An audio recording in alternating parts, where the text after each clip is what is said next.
What's up, guys? Tambo here with your weekly core report. It's another monster week for Run Pure Sports members, including another Millie Maker shipper.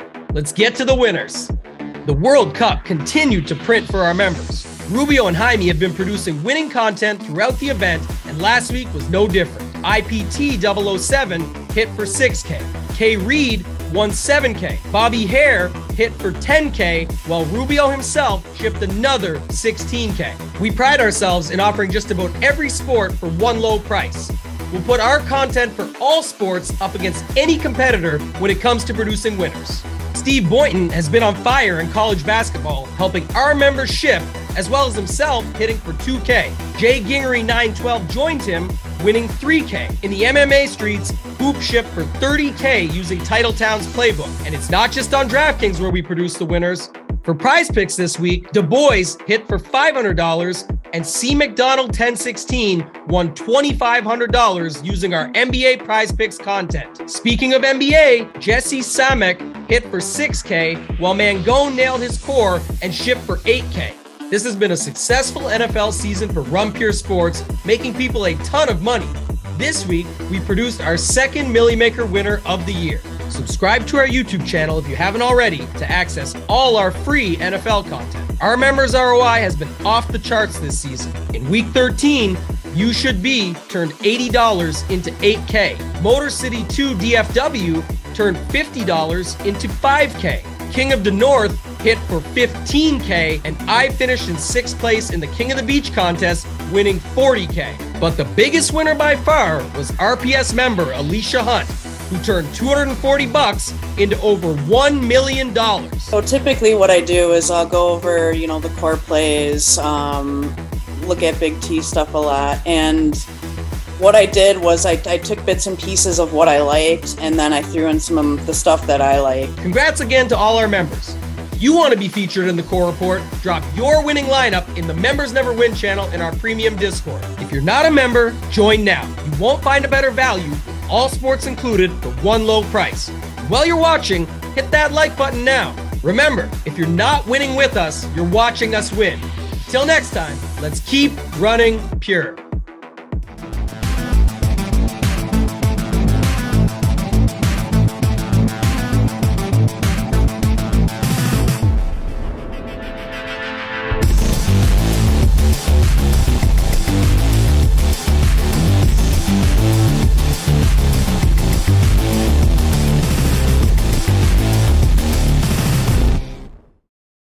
What is going on, everybody? Happy Thursday. Talking hoops, 3-game slate. Hoop, Mango, myself breaking it all down.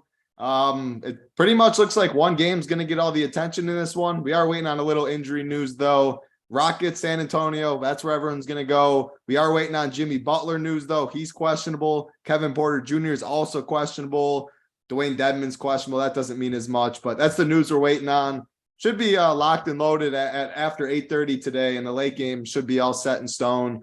Hoop, throw it over to you first. Thursdays are always fun. Little NBA, a little slate though. But we got NFL, big prize pools. The guys already talked about their showdown takes. You always love your showdown. What's going on, Hoop? Yeah, I think premium today. So if you're not a member, you definitely want to get over there and check out that video. Always a phenomenal breakdown, Tambo. Big T and JSU, and that game should be pretty interesting. A lot of news waiting on. I mean, Baker Mayfield potentially getting some run here for the Rams, potentially starting after just coming on board 2 days ago. That's pretty wild. And some of these shitty secondary pieces for the Rams are listed as questionable. So decent bit of news for that. This NBA slate, we got 3 games. Not the greatest, not the most interesting slate. Like you said, a lot of the attention is going to go to one game, Rockets and Spurs, most likely. Waiting on news in that one as well. Jimmy Butler news is big. I think he plays, like you said, sat yesterday. I think he ends up getting back in here tonight. Got the Clippers on the slate. They're one of the tougher teams to really figure out for fantasy. But, we'll dig through. Prize pools are big, as we always say, around the industry. So we'll dig in and, try to find a path to the winner's circle here in the NBA streets. Yeah, absolutely, man. What's going on? You've been crushing the shorter slates. Saturdays, we keep printing over here. Big weekend coming up. MMA pay-per-view going on. NFL, of course. No better time to join. How to Run Pure Sports. Man, going 3-entry stuff. I don't know if that's up yet. You do a great job with that, though. What's your initial thoughts on this slate? How's it going over there? Yeah, it should be a fun slate. I kind of don't mind this slate. It's gonna be hard to get different, but everyone struggles with that, and that's fine. We'll find a way to do it. We'll break it down for you guys. So I definitely like this slate. Curious to see how the news shakes out. That's going to kind of impact some stuff. We got Butler questionable, got Kevin Porter Jr. and NBA's been a lot of fun this year. I've enjoyed it. I love watching basketball too. It's one of my favorite. Probably my favorite DFS sport, even over NFL for sure. So excited to break it down. And we got the Raiders-Rams game too. So check out all that content. I'll have that out as well for NFL Showdown stuff for my single entry 3 max.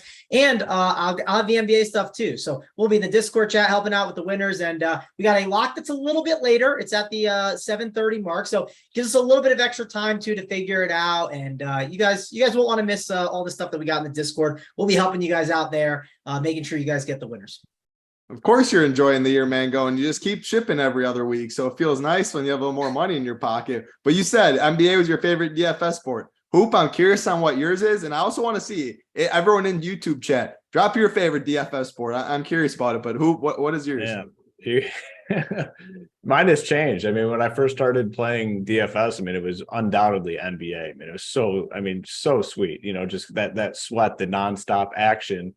But the way the NBA has trended, it is no longer my favorite. I mean, the fact that, and honestly, if you got the time and you can grind it out, it's probably, can still be very, very profitable. But the way my game has transitioned, where I'm more of a MME type player, I'm not comfortable enough, and I have no problem admitting it. I am not comfortable enough doing 150 in NBA at this point. I hope to eventually get there once NFL is done. I'm going to dive in and try to do a little more 150 in NBA, but I'm not good enough at it at this point. And that's kind of where I'm at right now in DFS. I'm trying to get more into the MME stuff. So NBA is down the list. Yeah.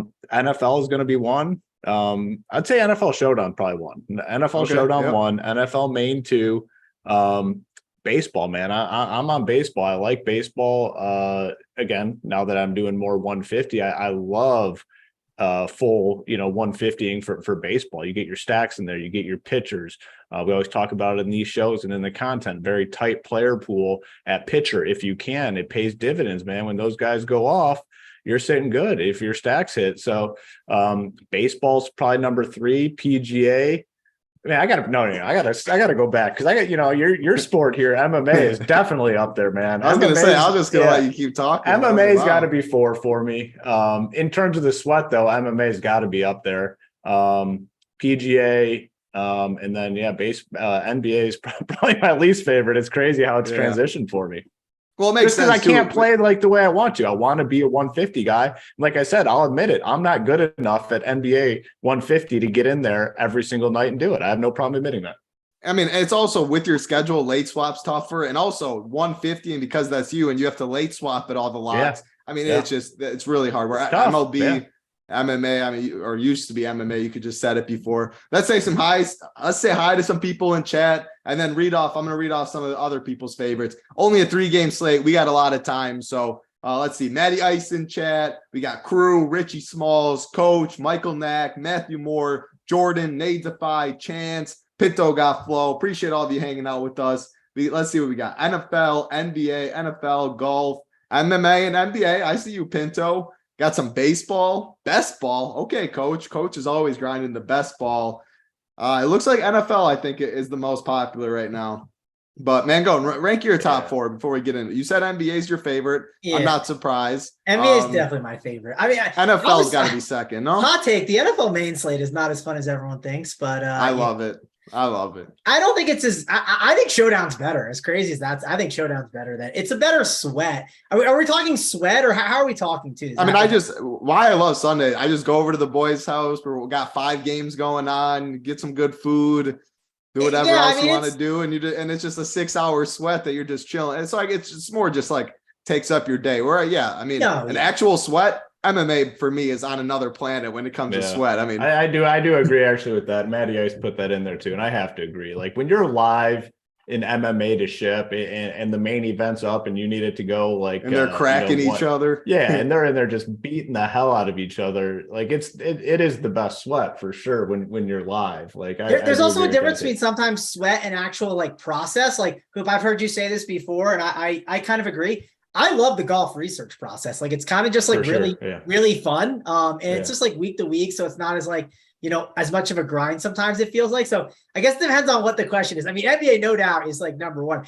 I like to make fun of MMA title, but sweat wise, I'll agree. MMA sweat is definitely a good one for sure. If you're talking sweat for sure. I mean, golf is up there for sweat. I was going to say, like, you guys love your golf 16, 17, 18th hole. I feel like you guys always are well, it was fun to read. Sweat's elite, man. Like the cut sweat is absolutely awesome. Also, I personally enjoy the idea of I wake up and I can just open my app and be like, oh, how's my golfer already doing? It either says like +8 or it says like -6 and I'm feeling awesome. I enjoy that too, for sure. Yeah, actually, and then the reverse of that, I said, I love baseball, but baseball's like you the hate worst sweating. Sweat. Yeah, the baseball sweat's like by far the worst. You were going based on like your most profitable hoop. You're going based on like what you like to build. You're profitable. Baseball is definitely, at least for me, I can't by far the least sweat. It is better though. I mean, if you're doing 150, it's a little bit better because you probably have more options on the line. But if you're building 1, 2, 3, 4, 5 lineups in baseball, like that sweat sucks. There's no. You want another bad sweat? A bad sweat is NASCAR. Like NASCAR is not a good sweat. Like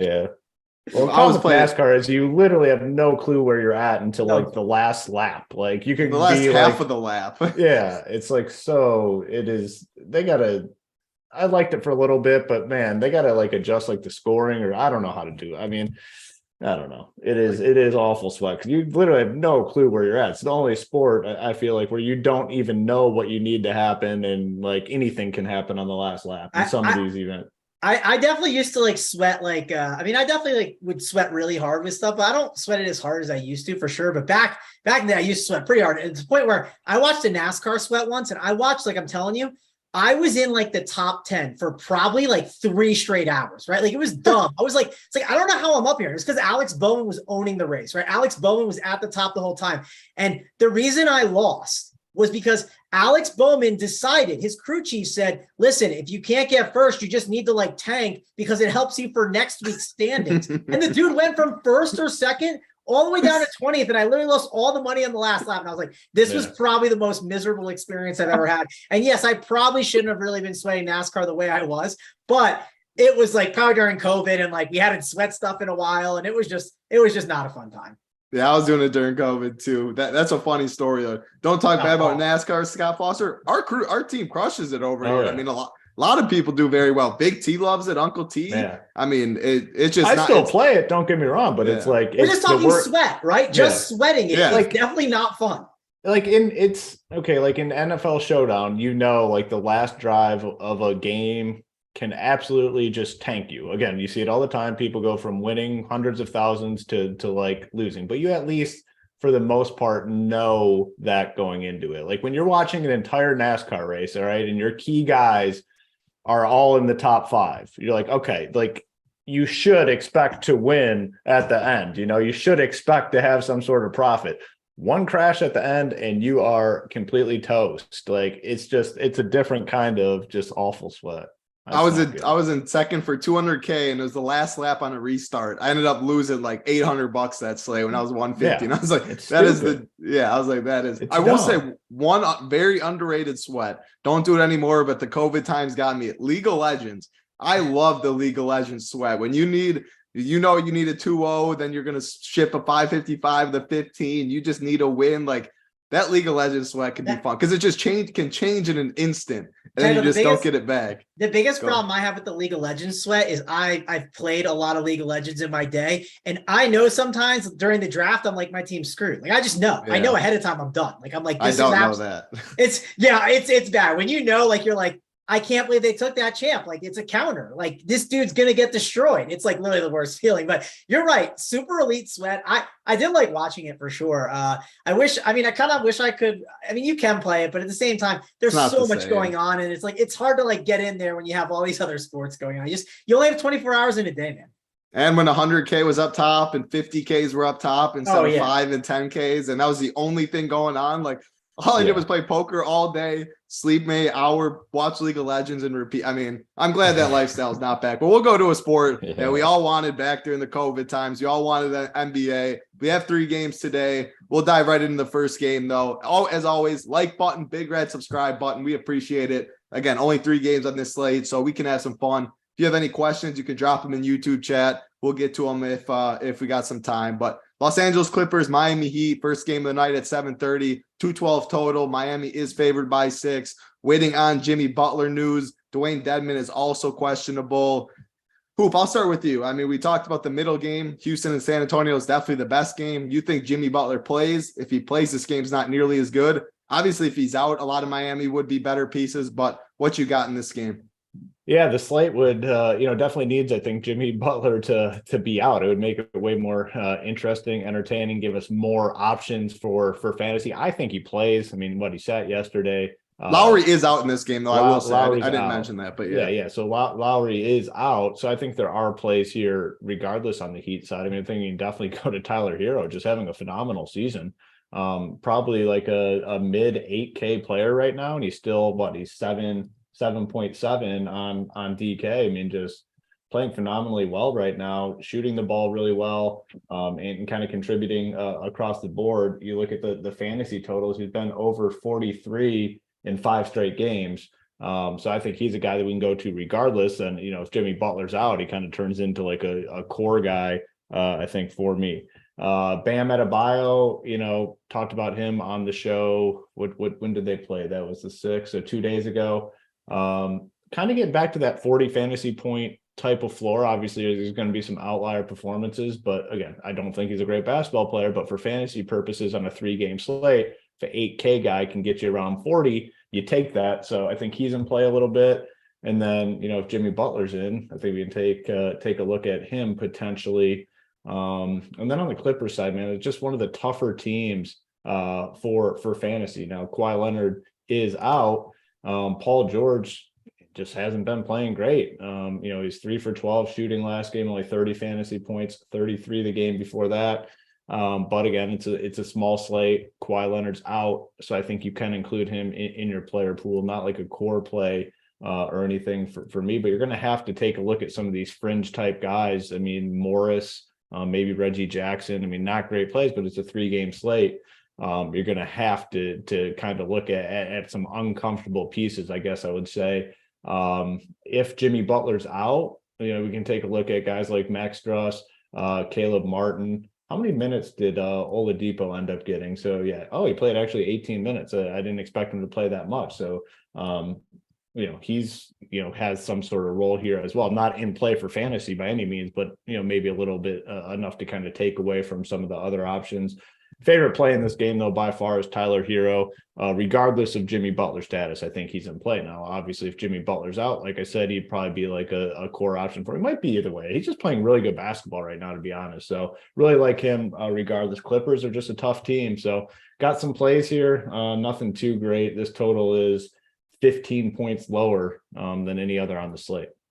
Yeah, good breakdown there. I agree. Clippers, they're all going to be low on Mangone. Can you make a case for any of them? And then talk about the Heat, if you have any lean on Jimmy in that situation.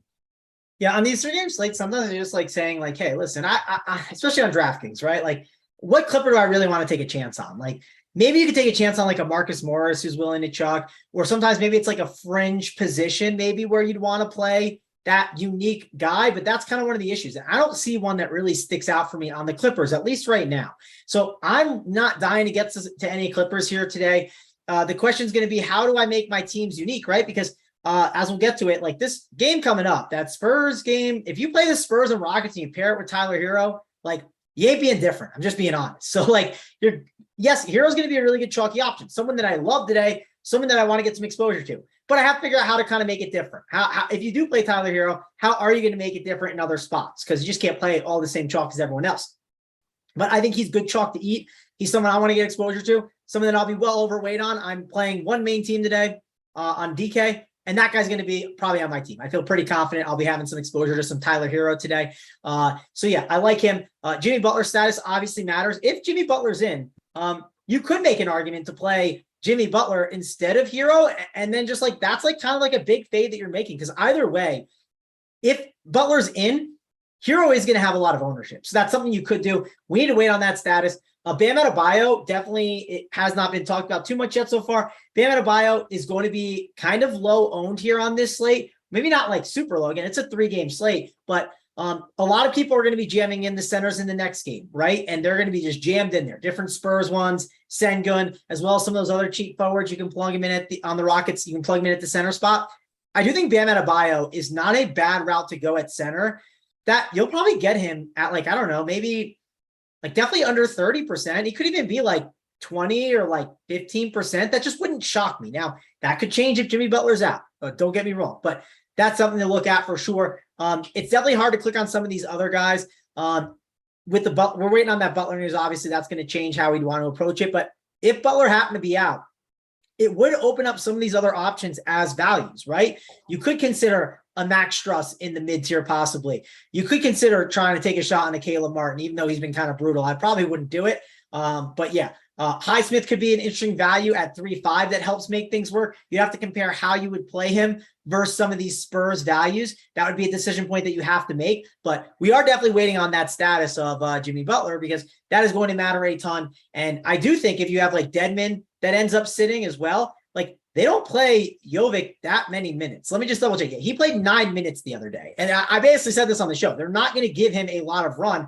So they're probably going to give it to Bam. And the only reason he didn't play more minutes is because they blew him out, 116 to 96. So only played 34 minutes. But if this game is competitive and close, I expect Bam to be playing 38 to 40 minutes. So I'd probably rank him as Tyler Hero #1 for sure. I'd probably put Bam and Butler then at like 2 and 3. And I kind of think I'm listing Bam as the #2 guy right now because I just don't know what Butler's status is going to be. But overall, looking at these studs, Hero's definitely an easy guy to like lock into your teams and play. And then looking at Butler and Bam as contrarian options is something I'm definitely considering here because a lot of people are not going to get as much exposure to them as you think because they're all loading up on this next game. Absolutely. Great breakdown there. I have to monitor Jimmy Butler news. We will get that before lock though. Johnny Parlay in chat said, Titletown, another nice play of the day today. 350 watching, 87 likes. There's going to be no plays of the day, unfortunately, if the likes are still like this. So need to hit that like button, need that big red subscribe button. Tambo had a great call with Ja yesterday too. A lot of big screenshots yesterday, but we need those likes from you. That's all we ask. Like button, big red subscribe button. We appreciate it. Let's get to the next game on the slate though. The game everyone's targeting. Houston Rockets, San Antonio Spurs, 230 total. Houston is favored by 1.5. Going to the Houston side, Jayshawn Tate is out. Kevin Porter Jr., Bruno Fernando, Josh Christopher questionable. As far as the Spurs side, Bates Diaw, Jeremy Sokan, Jakob Poeltl all out. Devin Vassell is doubtful. People in chat are saying Spurs value, Popovich, all this stuff. How do you play them? I mean, I just read all the bodies that are out. It's only a 3-game slate. A lot of these other teams are healthy. That's why people are playing the Spurs. Mangone, how many Spurs are too many? Rocket side's also pretty good. I mean, take it away. There's a lot to talk about in this one. Yeah, there's definitely a lot to talk about. So actually, the first thing I'll mention is when I look at like, you know, when you sort by value, right? You sort by ratio or however you want to sort, right? When I sort by that title, I get 1, 2, 3, 4, 5, 6, 7, 8, 9, 10, 11, 12, 13. 14 is the first time I don't get someone from like that's not from this game. So like, wow. The point I'm getting at is this game is like literally going to be on everyone's teams and for good reason. But because there's 14 guys, there are ways to mix and match and make it a little bit differently. Before we kind of talk about the individual plays, let's talk about how you can do it. Let's say I decided to go through on my Spurs teams and I see Charles Bassey. He's a good value.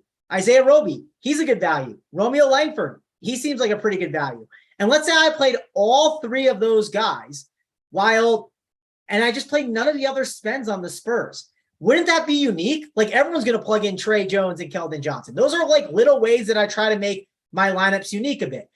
Sometimes it'll be the route of everyone's putting in like 4 Spurs and then 3 Rockets. So maybe I'll put in like 4 Rockets and 3 Spurs, or maybe I'll go 5-2, right? I look for different ways to make it different. At the end of the day, it's a 3-game slate and the alternatives suck. There are not good alternative options. So I have to find ways to kind of make it different and unique from the field. Maybe you look at your teams and you see Trey Jones and Keldon Johnson are on a lot of teams together. Maybe you make a rule in your MME format and say Trey Jones and Keldon Johnson, make sure they're on none of their teams together. Now, yeah, could that come and bite you at the end? Sure, but it's going to give you a unique construction from the field with your Spurs and Rockets lineup. So these are things that I'm definitely going to be looking at when I'm kind of building out my teams.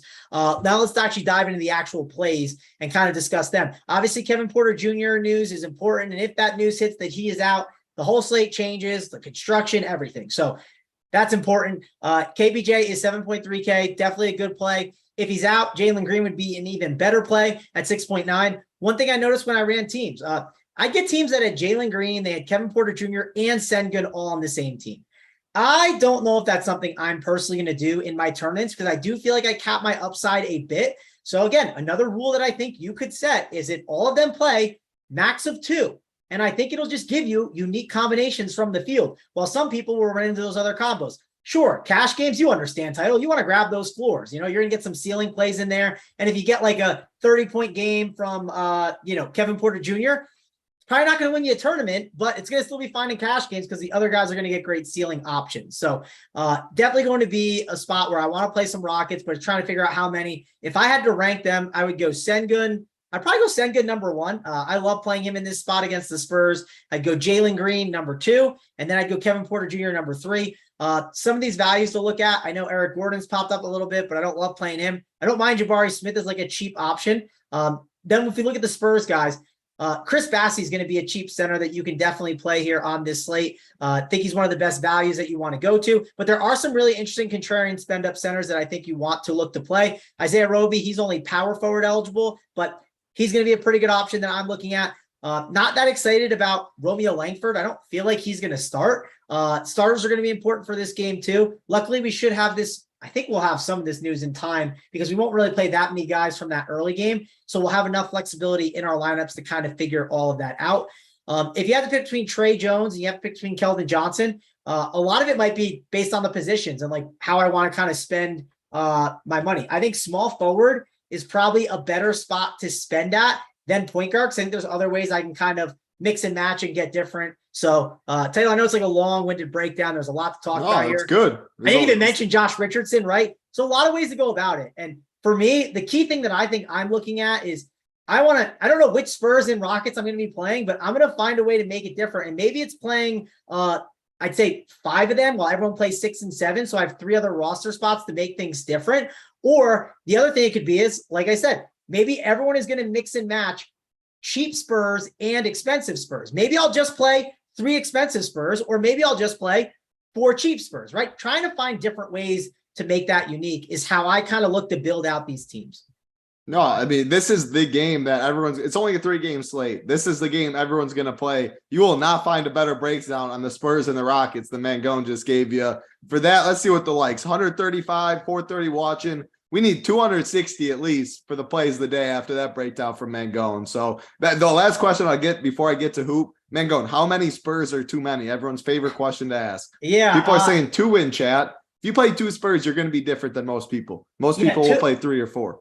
2 are definitely different. So like my takeaway when I look, and I'm just looking at stuff now, like I see a bunch that go, I see some that go 5, some that go 4. I kind of like the idea of trying to find that happy medium of being like 3. Like I think 3 could be that magic number. Also keep in mind, like the Spurs, let's count the bodies they have, right? Because like in these situations, you're usually like, listen, they only have 8 guys. So like you want to play them all. Well, how many guys do the Spurs have? They got 9 They got 9 guys that'll play. I think it's more. Let's count them. I'll check. They have Keldon Johnson, Trey Jones, Collins, Bassey, Richardson, Roby, McDermott, Langford, Branham, Elise Johnson, and Gorgie Dang. And listen, Gorgie Dang. Gorgie Dang started this year once. He started once this year. Like it wouldn't be as crazy as you think if they threw him in there for minutes. So they just have more bodies than you'd realize. So I do think those guys are going to get some minutes. And if the game happened to be a blowout, which Houston has hung around with some really good teams this year, you're going to obviously see them unload the bench. And sometimes when you play the Heat, right, and they only have 8 or 9 bodies, you're like, I can still play Gabe Vincent. Do you know why? Because he's going to close out the game, even if it's a blowout, and play a normal run. You don't have that full-on confidence with some of these other guys. Like Josh Richardson, great play, but he might not close the game. They certainly could go some of these other options to close the game out.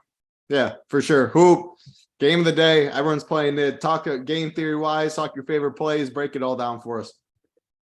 Yeah, I mean, it's definitely gonna be the most popular spot. I mean, just to, I guess I'll try to add on to that thorough breakdown. The total in this game sitting at 230. Okay, so it's not just like one of these, scrub spots where there's a potential for a big blowout. It's sitting at 230, and the spread is only 1.5. Now, the thing that need to somewhat be cautious about it, it's not one of these slam dunk value situations with the Spurs. It's not like if Giannis is out and Middleton and Drew are out that we're just playing those Bucks guys that are all going to smash. So this San Antonio Spurs we're talking about here. We don't know what Pop is going to do. So the one thing I will say, if you are building those teams that have a lot of San Antonio guys, I would definitely make sure I get exposure to all these values. Don't make cuts on even the fringe guys like Bronham or whoever the hell that is. Like, don't make cuts on those guys. Include them all in your player pool, because we've seen it a bunch with the Spurs where they're in these thin situations and just random guys are the ones that get the run and go off. Here's an MME question. You might know this because you MME way more than me in all sports. Like, you can include these guys in your pool and you might not even get them, right? And that's okay. Isn't that something kind of sometimes you like, don't X everyone out, leave them in there. And make adjustments if you want to, but don't like jam it in like you're going to get like 20%. That would obviously be dumb, but let the optimizer kind of figure it out, wouldn't you say? Yeah, for sure. I mean, don't, X somebody out and don't necessarily force them in for 30%, kind of just take what you get for sure. With the Spurs, though, I think I do like the idea of getting some exposure to all these guys, whether it's just, 2, 3, 4, 5%, if you're doing 150. I don't mind that idea with the Spurs because, again, we've seen it a ton where just the random guys go off. The ones that are going to be popular based on projections, Bassey, he's going to be very popular. Roby's probably going to be popular. He's popping up on projections as well. Trey Jones, Keldon Johnson are essentially the only two spends on the Spurs side. So you can definitely take a look at those guys. But my one piece of advice would be, if you're doing a bunch of teams, get some exposure to all these guys, because with the Spurs, random things can happen. The Rockets guys are going to be popular as is. Now, if Kevin Porter Jr. is ruled out, they're going to become even more popular. The nice thing is, though, the guys that are in play whether or not Kevin Porter is in or out. Like Jalen Green is a good play regardless. Sengun is a good play regardless. Someone in the chat brought up, which is a good point. Eric Gordon played 40 minutes last time. 40 minutes. Crazy. Yeah. He's 3.9K. He's the one guy that's actually not really popping up in these projections as a good value or as good of a value as these other guys, but 3.9K, 40 minutes. Like, I'm not saying he's playing 40 minutes again tonight, but if Kevin Porter Jr. is out, I think Eric Gordon is a really, really good play at 3.9. Now, once sites adjust, Porter being out, Gordon will start, going up those projection ranks a little bit more. But I think I like him, regardless. The upside of 40 minutes on a 3-game slate is massive. And I mean, he's not the player he once was, but he's going to be out there chucking the ball. You can guarantee that. But yeah, this is by far going to be the most popular game on the slate. If you just go in there and, just run your teams and end up with the same 5-6 dudes, it's going to be very hard to ship. So I think the point that Mangone made of trying to get unique while sticking on the most popular game is going to be very, very important tonight. If you just jam all these guys that are the good top value, unless you're in the high stakes stuff, you can kind of do that. But if you're in the large field stuff, you're going to have to find a way to get unique while also getting solid exposure to this game. Yeah, the best way to do that, you find 2 low-owned plays. You think they'll be sub 20%, sub 15%. Mix them in. You can play some chalk, and you just got to get different. A little 1 piece, 2 pieces of your lineup, get different on a small slate like this, and that can be what gets you all the way to the top. So let's see what we got. We got one more. Tyler, real quick, to go back to Hoop's point, because this is like something I just thought about looking at a team right now. I'm staring at a team that goes 4 Spurs and it goes 3 Rockets, which like a lot of teams are going to do, and then it has like a one-off spend up. what you could easily do on this team, and this team doesn't even go Tyler Hero, so the fact that you would fade Tyler Hero is like a big fade already. Again, not saying I'm doing it, but I'm just saying, looking at this team, all you have to do is change Doug McDermott, who's one of the Spurs, to Eric Gordon, and then change one of the other guys that's in the mid-tier to another one of these options, and you're going to have 3 Rockets and 3 Spurs. And how many people are going to have that same combination? Like when I had one really nice hit it was on a 3-game slate. There was a lot of good value plays to go to, and I was trying to figure out, this guy's a lock, right? It was one where it's like you had to play, like you felt like you had to play Melton, you had to play Embiid, you had to play all these different guys. But I said, who's the one fringe guy that I don't want to play that looks the worst? And it was Daniel House. I was like, yes, I think he could get you 15 DK points and be fine, but he is out there exercising. So find like the one guy that you think, hey, he's going to be a chalky option, could be a little bit more fringe, and then make a pivot there to some other option, like maybe an Eric Gordon on that other side. And you can have a nice, unique combination that is still going to be able to get to the top of the leaderboards. It could just be a 3v3 off of the optimal. It could be just a 2v2. But sometimes on these slates, you kind of have to eat some of these good values, and you have to figure out, how can I make it different? It's not a 13-game slate. There's not another game to go to that just has all this immense value that we want to be jamming into our lineups. Yeah, great point. I mean, if every player in your lineup is 20% or less, you're doing something wrong on this slate. There's no other way around it. So one more game left, 500 watching, 170 likes, 260 was the number. Probably should even been higher. 260 should be pretty easy. Great breakdown from these two on a 3-game slate, going very in depth with it. So like button, big red subscribe button. Need 260 with 1 game left. That last game, Denver Nuggets, Portland Trailblazers, 227.5 total. Denver is favored by 1. Michael Porter Jr. is out for Denver. That's it on that side. As far as Portland, Nasir Little's out, so not much injury news there. Jokic, I mean, obviously a strong play. I'm interested if you guys think you can get up to him. Aaron Gordon, Jamal Murray, Nurkic, Grant, any of those stick out to you, Hoop? Well, the thing about this slate, with all the value that we just talked about in that previous game, we really only have one spend up, or one guy that, we would consider on spend. And that's Jokic for sure. Like, there's no one. What's the next closest salary to him on the slate? Is it Lillard at 9.7? A lot of people are going to just be able. Lillard. Yeah, only 3 guys above 9K. PG 9.2, Lillard 9.7, Jokic 11.3, and no one's even going to play Dame or Paul George. Correct. Dame, I don't think you can play at 9.7. No. I mean, the price sucks. And then, I'd definitely rather play, I think, Paul George over Lillard. But man, they're not great plays. So a lot of people will just naturally end up going to a guy like Jokic, especially if, let's say, Jimmy Butler's ruled out and we have more value in Miami. The ownership on Jokic is going to continue to rise.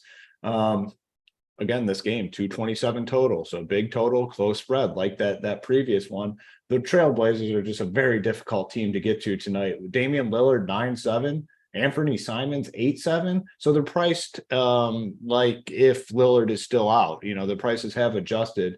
Josh Hart, 6.1. They're all, I think, pretty close to like their peak salaries this season. So the Trailblazers are a difficult team. Now, the ownership, I think, on these guys is probably going to be pretty low. So if you have a read and you like them, you're going to get them at low ownership, because I don't think people are going to be paying these price tags. You look at Nurkic, center is the one position that we have actually a lot of options tonight. So a guy like Nurkic will be low too, but especially the guards, like, you definitely can't pay the 9.7 for Lillard.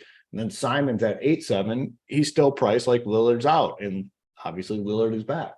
On the Nugget side, like I said, Jokic is really the only spend. I mean, he could nuke this slate potentially. If he goes out there and gets probably even just like 60 fantasy points, you're probably going to need him, because I just don't think Lillard has a chance to get there. I don't think Paul George has a chance to get there. So it's a tough situation where we know this guy's going to be very popular, but there's just nowhere else to really go.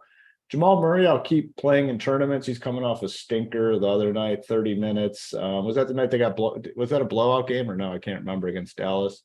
But only 22 fantasy points. Bruce Brown at 6.2. That price is up there. I don't think I can really pay that price tag. Got Aaron Gordon at 6.3. He's been playing well. I'd probably prefer him over Bruce Brown. But this is a tough game for fantasy options. It's Jokic, because, again, it's going to be easy to get to him, and he could completely nuke the slate. But the one thing that is actually interesting now, the more that I kind of think about this, is he's center, where we have solid options like Sengun at center. You can only play like 2 of these guys. So, I don't know. It's an interesting slate, I guess, for that reason, where we only have this one priority big spend. But in this game, there's not many options. I don't see how you can play some of these Portland guys. Jokic, obviously the main spend up here. Jamal Murray in tournaments, Aaron Gordon in tournaments, but man, it's not a friendly game here for fantasy purposes. Yeah, I mean, when we're talking through it, one easy way to get different if you want to go this route is just play one center and don't play a center in the util, because man, you look at it, Bassey's going to definitely be popular. Sengun, he was the other one. I'm sorry. Yeah, I was drawing a blank. He's the one that's only center eligible. Yeah. Yeah. Sengun, Bassey, Jokic. I mean, that just leaves Nurkic pretty much unowned on this slate. He stays out of foul trouble. I mean, he can put up a big score in this matchup. Probably very low ownership just due to the position. So I think the centers are definitely the most interesting in this game, Mangone. Anything else you see? How much exposure do you think you'll get to this one? Yeah, I guess let's talk about the center position, because Zach Collins is another guy from that other game that like he's going to get some ownership at the center as well. So I guess like the point when you look at center is only 200% of the lineup can take that up, right? So if Sengun comes in at 60% and Bassey comes in at 60%, that's 120% that is allocated to the center spots. You only have 80% more to kind of move out. Now, I don't know if those are the exact numbers, but point I'm getting at is guys like Bam, Jokic, Nurkic, they are going to be under-owned. And someone asked me in the chat, they said, is it more of a balanced night? I don't think it's necessarily a balanced night. I think the night that it is people are going to play a lot of values, and then they're going to kind of play a lot of the guys that are in like that, like mid-tier, and they're not going to go up and grab a Jokic. If you go and grab a Jokic, like for instance, if you played the value that Hoop talked about, Eric Gordon, and you paired it with Jokic, that would probably be pretty unique right away. And I had found a team that was like Jokic with that Eric Gordon thing that I was like, that's actually not a bad little setup. It looked like a pretty good team. I trust the team that I saw, and I was like, I would consider playing that. So I am going to look at Jokic builds, though. The reason why I will look at Jokic builds is I don't think a lot of people are going to go down that path. Now, I might look at it and just be like, man, I'm just sacrificing too much in too many other areas to pull it off. But you're crazy to not actually look at it, right? At least go out and seek it out and say, can I do this Jokic build tonight? Will it make any sense? Or maybe if you do the balance build, maybe you still want to play that, like you want to play these really good value Spurs. You want to play these really good value options in the mid-range, but you decide to say, let me play Bam Adebayo instead, right? That's a way to kind of make it different, because we talked about how there's not a lot of ownership to give it the center spot. So that's a guy that could be unique there. But I will look at the Jokic builds for sure. I don't think I'll look at the Nurkic ones as much, Taylor, just because I said I like Bam more than I think Nurkic. I understand it. We know he has a ceiling and can get there. I'm just not dying to play Nurkic here in this spot. And I'm not dying to play any of these Portland Trailblazers. And the reason why is a lot of their price tags are kind of pushed up a little bit, which has me concerned. Now, Nurkic is only 7K, but that was without Dame, and he's been solid. But Dame is now back, so that's a little concerning. Jeremy Grant at 7.4K. I think the one reason I would consider maybe playing him is, especially if you get like Jimmy Butler is ruled out, what spend up forwards do like we really have on this slate? If you just sort by the forward position, it's Paul George, Jimmy Butler, and like no one's dying to get to Paul George. Jimmy Butler, if he gets ruled out, he's off the slate. Everyone's going Keldon. Yeah, it's just Keldon, and then everyone's going to play Keldon, right? That's why Jeremy Grant could be a really interesting pivot off of it. That's why I'm kind of considering that more than the Nurkic thing, just because I think it makes a little bit more sense than going to him. So there's just not a lot of spend up forwards. You might naturally kind of get there as you play some value plays. So I'm not really trying to get to too many Portland guys. If I play one, it's probably Jeremy Grant if I had to pick. And then if I play a Nugget, it's going to probably be Jokic as the spend, or it's going to be Aaron Gordon as a last piece in, or Jamal Murray as like a contrarian guard to kind of get a little bit different. But that's kind of really where the pool is at for this Nuggets and Blazers game. I'm not really looking at too many options. I got like 4 guys that I'm kind of considering here. Yeah, good breakdown there. The likes are hurtful. I'll ask these guys, give a little recap on the slate, their thoughts. But man, 205, 260 is what we need, about 580 watching or 560 watching. Couple more minutes, we'll go slate breakdown from both of you guys. We want to get you the plays of the day, but we do need 260. That's what I said. Like button, subscribe button. Also got NFL Showdown tonight. NBA playbook is already up. Core plays, cash chart, Big T's player pool for both sports. Premium show today was the Showdown, so you do have to be a member for that. Got to head over Run Pure Sports. Make sure you do get in the Discord as well. Hoop, last thoughts on this slate? Obviously, everyone's loading up on that second game, but give your final breakdown for it. Hopefully the people can get us home with 260. Mute. Yeah, it's a great way to end the show. I was just going through and kind of plugging in some teams, and the more I look at this, the more I look at the positions, all these centers are ranking as really, really good values. You have Bassi, Sengun, Collins, Nurkic, Bam Adebayo. Here's what you do tonight. All right. This is the winning formula for tonight. I'll just give it to the people because it's a somewhat shitty 3-game slate. Just play Jokic tonight. Like, just play him. I think if you're doing a bunch of teams, just lock him in. Just play him. Take your chances tonight on him going for, even if he gets like 55 or 60, you could potentially just need him in your lineup. So, like, that's his floor.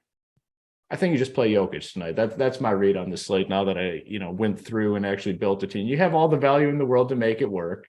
You're going to be taking stands on some other guys at the center position that are going to get some ownership. Just play Jokic. That's my parting piece of advice. I'm glad I came back to you and asked you for the slate breakdown. The people are about to get us home, it looks like, too. Yeah.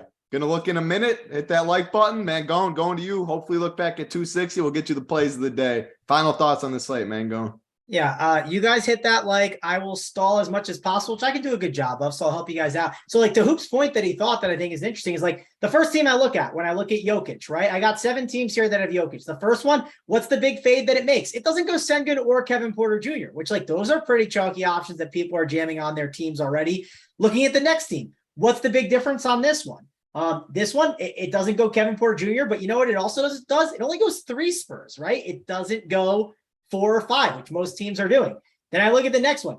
This one doesn't go Trey Jones. Trey Jones is on most teams. You know what I mean? He's going to be like peppered on a bunch of teams. Next one doesn't go Trey Jones, or it doesn't go Jalen Green. And those are guys that are going to be put on a bunch of teams as well. You lock in the highest upside guy in the slate, and it forces you to make natural fades on popular guys. I think it's the move tonight for sure. Exactly. And on these teams, there's 2, 4, 6, 7 teams. Hoop, you said we talked about it. Tyler Hero is probably one of the better plays on this slate, like regardless of the Butler news. How many teams of those do you think play Tyler Hero of the 7? Probably 1 or 2, maybe. Actually 3. But either way, like, the point being, if you play Hero on someone, you're going to have to make, like, the one that has Hero, it doesn't have Kevin Porter Jr. or Sengun. So your point is perfect. It is going to have natural fades, right? It's just naturally going to fade really good plays. And if Jokic has the game that you need him on your team, then those guys in the mid-tier that you were talking about, or the balanced guys that are really good, they might not be necessary. Sure, they might be necessary in some, but if you're making a bunch of teams, you're going to have a really sick combination. Now, if Jokic goes out there and gets you 40, yeah, you're not going to win tonight. It's pretty simple. I like it. Great breakdown. The people did get it home for us. 268. We can make a push to 300, though. About 600 watching. It is time for the plays of the day, though. I'm going to go to myself first with the SO play of the day. Going to go right in the mid-range. Going to go to the favorite game of the night, Houston and San Antonio, but I think this guy might get a little overlooked. Jabari Smith sitting there at 5K. Definitely play him at the power forward position, but played 39 minutes last game, 34 DK points, double-double, could rebound the basketball, can hit some shots. 5K, if you're going to be jamming in Jokic, I think this will be a little good route. 5K right there, save some salary, shouldn't have too much ownership, and has some upside. So Jabari Smith, the SO play of the day. Let's go, man, go on the Sweet Travis play of the day. Who do you got for us? All right. Actually, go to Hoop, because I have one I might do, but I don't want to. Rich Perrin's play of the day. Hoop, what do you got? Yeah, I just gave the Jokic take. I stand by that, but he can't be the Rich Parents play of the day because that is just a little bit too obvious. So I'm going to go back to that game, same team as you, Title, but I'm going to go with my guy, Eric Gordon, 40 minutes last time out, and 3-game slate. If I got a guy that's going to play that sort of minutes, a guy that has the tendency to go out there and potentially chuck the ball, yeah, I'm in on that. So Eric Gordon will be the Rich Parents play of the day. I like it. Man, going Sweet Travis played the day. Yeah, let's go with the guy that he can always pop off for a big game. We're not at all scared of the Portland defense. Let's go one of these mid-tier guards is like an interesting pivot. Let's go with Jamal Murray. I liked him the other day, and I know he done it. He didn't get the job done, but Portland's defense, we're not scared of Simons and Damian Lillard. And if he gets hot, he's going to be one of these like contrarian mid-range guards that I think could help get the job done. So yeah, give me Jamal Murray as like a low-owned guy that could be, under 15% that has a ceiling that can get the job done. Jamal Murray, Eric Gordon, and Jabari Smith, the 3 plays of the day. Hope everybody has a great Thursday night. NBA on the screen, football on TV, big money to be made. Get the RPS logo on your screenshot. Let's see you in the Members Never Win segment after you do win. Check out the Showdown Show. Check out the Up to Lock Show. Hope everybody does have a great night. That's going to do it for us, though. For Hoop, Mangone, Simon Behind the Sticks, I'm Titletown. Good luck, everybody.